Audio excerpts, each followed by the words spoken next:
Bonjour chers étudiants et étudiantes. La chaîne Bakeko est une chaîne dédiée principalement aux personnes qui ont des lacunes en comptabilité.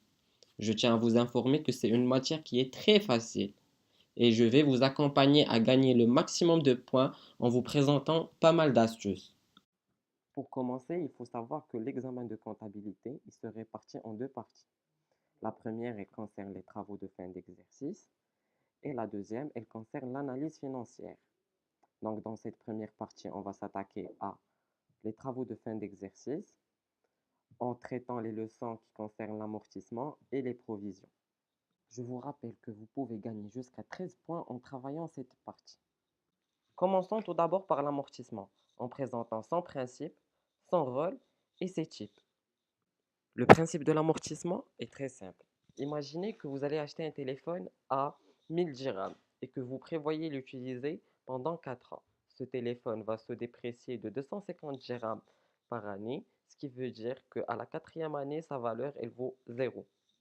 En ce qui concerne le rôle, imaginez que Monsieur X va acheter un camion à l'instant T à 100 000 dirhams et qu'il prévoit de l'amortir pendant 5 ans, ce qui va lui faire 200 000 dirhams par année. Donc, à la fin de la cinquième année, Monsieur X, on va supposer qu'il va récupérer la totalité de ce qu'il a dépensé à l'instant T0, ce qui va lui permettre de renouveler ses immobilisations. Ça veut dire qu'à la cinquième année, il va récupérer les 100 000 dirhams qu'il a déjà investis. Pour les types d'amortissement, il en existe quatre. Le linéaire, le dégressif, l'accéléré et l'exceptionnel. Mais en ce qui concerne le programme de baccalauréat, on va en retenir que deux, le système linéaire d'amortissement et le système dégressif. Commençons tout d'abord par l'amortissement linéaire. Donc pour faire l'amortissement linéaire, il faut connaître les paramètres suivants.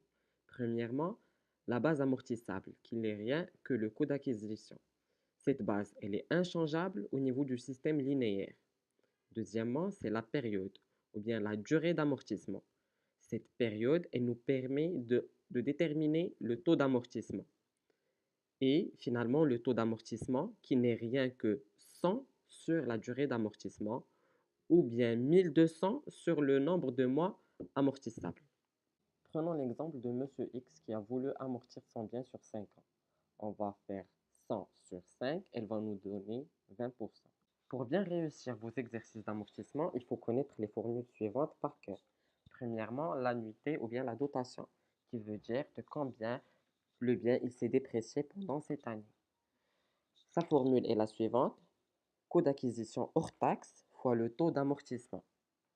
Deuxièmement, c'est l'amortissement cumulé.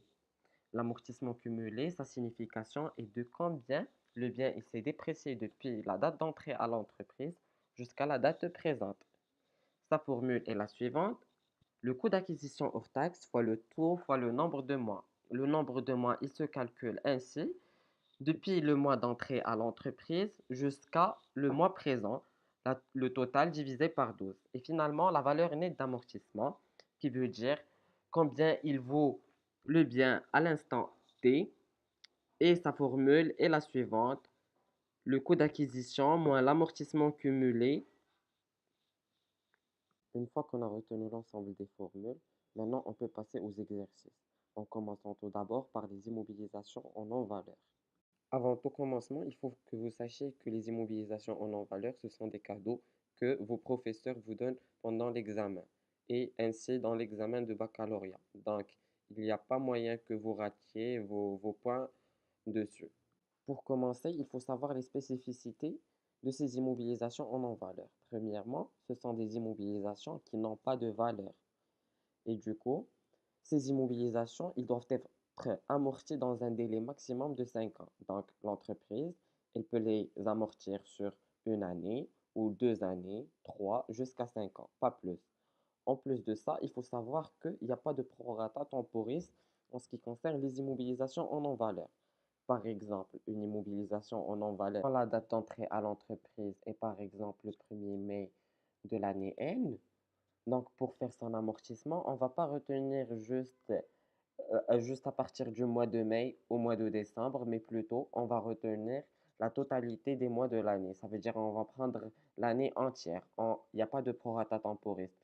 quelle que soit la date d'entrée de l'immobilisation en non-valeur à l'entreprise, on va retenir l'année complète. Par exemple, l'immobilisation, elle est rentrée à l'entreprise pendant le mois de décembre, on va retenir toute l'année, il n'y a pas d'exception. Toujours, on prend l'année entière. Commençons maintenant avec notre premier exemple. Le 1/7/2019, Monsieur X, pour créer son entreprise, il a dû engager 100 000 dirhams dans les frais de constitution. Il décide alors de les amortir sur 4 ans. La première étape est le calcul du taux d'amortissement. La règle dit le taux égale 100 sur la durée ou bien 1200 sur le nombre de mois. Donc, T égale 100 sur 4, 100 sur 4 ans, il va nous donner 25%. La deuxième étape est alors le calcul de l'annuité. La deuxième étape est alors le calcul de l'annuité. La règle de l'annuité, elle dit le coût d'acquisition hors taxe fois le taux d'amortissement. Ici, on a le coût d'acquisition hors taxe des frais de constitution de 100 000 dirhams. Donc, on va faire 100 000 fois le taux qu'on a déjà calculé qui est de 25%. Elle va nous donner 25 000.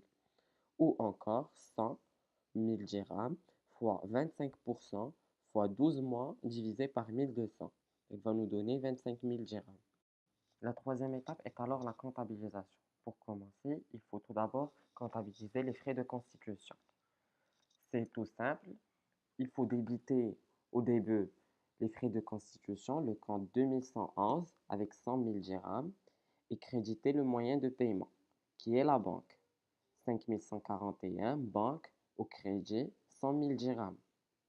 Par la suite, on va passer à la comptabilisation des dotations. Donc, pour comptabiliser la dotation aux amortissements des frais pour enregistrer la dotation, il faut passer au débit le compte 6991, c'est DEA des immobilisations en non-valeur, et au crédit, il faut comptabiliser le compte d'amortissement des frais de constitution de 25 000 dirhams et le compte de la dotation aussi de 25 000 dirhams. En ce qui concerne l'écriture de la dotation, elle ne va pas changer pendant l'année 2019, l'année 2020, l'année 2021 et l'année 2022. À la quatrième année, il faut savoir que la valeur des frais de constitution, elle vaut zéro parce que on a déjà récupéré les 25 000 la première année, 25 000 la deuxième année, 25 000 la troisième année et 25 000 la quatrième année. Ce qui va nous donner une valeur nette qui vaut zéro. Et du coup, il faut la faire sortir.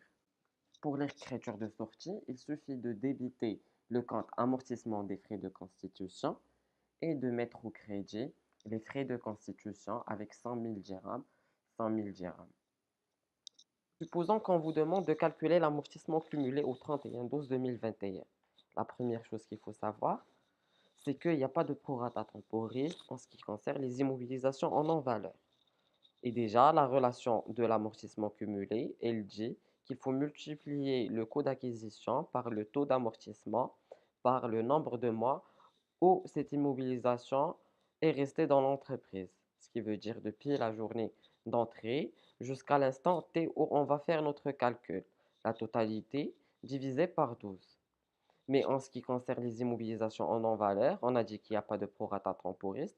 Donc, il suffit juste de prendre le nombre d'années.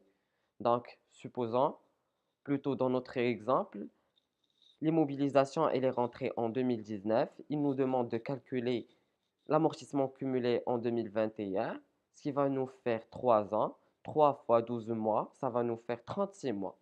Donc, la relation est la suivante. 100 000 dirhams fois 25% fois 36 mois divisé par 12. Ou plus encore, on peut juste prendre la dotation et la multiplier par 3, ce qui va nous faire 25 000 dirhams multiplié par 3, elle va nous donner 75 000 dirhams. Je vous conseille vivement de voir la prochaine vidéo. Là, on va traiter les amortissements des immobilisations incorporelles et les amortissements des immobilisations corporelles. Et je vais vous présenter ainsi 10 pièges auxquels vous devriez faire attention le jour de l'examen et ainsi des méthodes avec lesquelles vous pouviez économiser beaucoup de temps.